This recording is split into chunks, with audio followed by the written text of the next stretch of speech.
সম্বন্ধ বা তেওঁলোকৰ যি সমন্বয়হীনতা হৈছে অভাৱ হৈছে নেকি? তেনেকুৱা কথা নহয়। এই বয়সটোত ময়ো ইউথ কংগ্ৰেছত আছিলোঁ।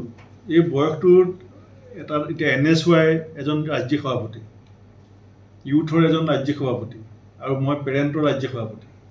সময়, বয়স, অভিজ্ঞতা, আচৰণ অলপ পৰিৱৰ্তন থাকে। ময়ো আজিৰ পৰা 20 বছৰ 25 বছৰ আগত মই যিবিলাক ৰাজনীতি কৰিছিলোঁ, এতিয়া মই নিজে তাত বহি পেলাই ভাবোঁ যে মই ইমান সঠিক নাছিলোঁ। আপুনিও ভাবে, আপুনি সাংবাদিকতা জীৱনত যেতিয়া প্ৰথম এই আপোনাৰ টিভিটো লৈ আপুনি ইণ্টাৰভিউ ল'বলৈ গৈছিলে, তেতিয়াৰ পৰা আপোনাৰ এতিয়া বিচক্ষণতা, মেচিউৰিটিৰ মাজত পাৰ্থক্য আছে। তাৰমানে আপুনি যিটো বয়সৰ কথা কৈছে, তাৰমানে অংকিতা দত্ত ইমান পৰিপক্ক হোৱা নাই? পৰিপক্ক নাই হোৱা বুলি কোৱা নাই, এইটো বয়সেই তেনেকুৱা। এইটো মানে যুঁজাৰ প্ৰবৃত্তি থাকে। আৰু অংকিতা দত্ত ফাইটাৰে হয়। অংকিতা দত্তৰ দেউতাক ফাইটাৰ আছিল। গতিকে ফাইটাৰেতো ফাইট কৰিবই, কিন্তু আমি বুজাই আছোঁ যেতিয়া তাই বুজিব। ফাইট কৰিব নালাগে বুলি বুজাই আছে নেকি? নহয়, চব কথা যদি মই টিভিতে ক'ব লাগে, চব কথা যদি চবেই টিভিতে কয়, তেতিয়া দলটো কিয় কৰিব লাগে? তেতিয়া আমি টক শ্ব'তে চব শেষ কৰিব লাগিব। দলীয় নেতৃত্বই গুৰুত্ব নিদিয়া বুলি তেওঁ টুইটত কৈছে। অংকিতা দত্ত আমাৰ এতিয়াও ইউথ কংগ্ৰেছৰ প্ৰেচিডেণ্ট। গুৰুত্ব নিদিয়া কথাটো কেনেকৈ? আমি all India Congress committee member দিছোঁ, আৰু যেতিয়া ইউথ কংগ্ৰেছৰ প্ৰেচিডেণ্টৰ টাৰ্ম শেষ হ'ব, আমি প্ৰদেশ কংগ্ৰেছত তেওঁক দায়িত্ব দিম। দলৰ যেতিয়া দুজন নেতাই বা দুজন কৰ্মীয়ে আমি ক্ল'জ ড'ৰ কিবা আলোচনা কৰোঁ, সেইটো বাহিৰত কোৱাটো আমাৰ দলৰ কোনো নিয়ম নহয়। সেইকাৰণে মই কি কথা পাতিলোঁ, সেই কথাখিনি মই ৰাজহুৱা কৰাৰ এইটো উচিত সময় নহয় বুলি মই ভাবিছোঁ। কিন্তু যিহেতুকে অংকিতা দত্ত আমাৰ ইউথ কংগ্ৰেছৰ প্ৰেচিডেণ্ট, গতিকে তেওঁক আজি মই মাতি আনিছিলোঁ। আৰু মোৰ বিশ্বাস যে মই যিখিনি কথা অংকিতাক বুজাইছোঁ, অংকিতাই মোৰ কথাখিনি মানিব।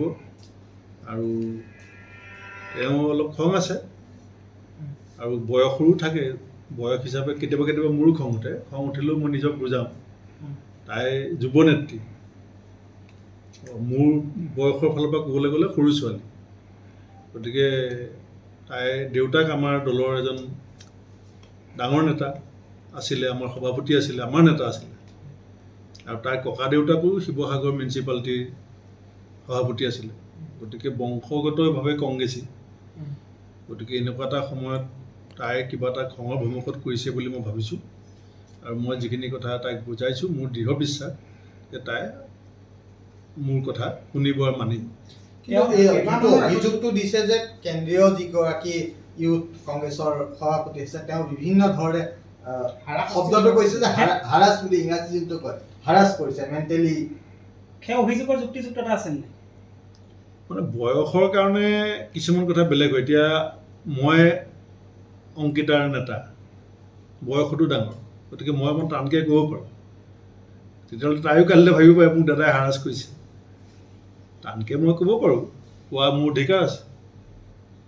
হয়তো কেতিয়াবা মই টানকৈ কওঁতেও বহুতো গাত লাগে। মই কওঁ মোৰ দলৰটো কেতিয়াবা। গতিকে সেইখিনি কথাকে লৈ ইমান ৰৌজাল বৌজাল আৰু হ'ব নালাগে বুলি মই ভাবিছোঁ। আৰু ইমানতে বিষয়টো খাম কাটিছে বুলি মই ভাবিছোঁ। কেইমাহমানৰ পূৰ্বে যুৱ কংগ্ৰেছৰ আন এজন নেতাৰ বিৰুদ্ধে আপুনিও সেইখিনি সাক্ষাৎ আছিল, গম পাই। তাৰপিছত আকৌ পুনৰ এজন নেতা, আচলতে কেন্দ্ৰীয় নেতৃত্বৰ সৈতে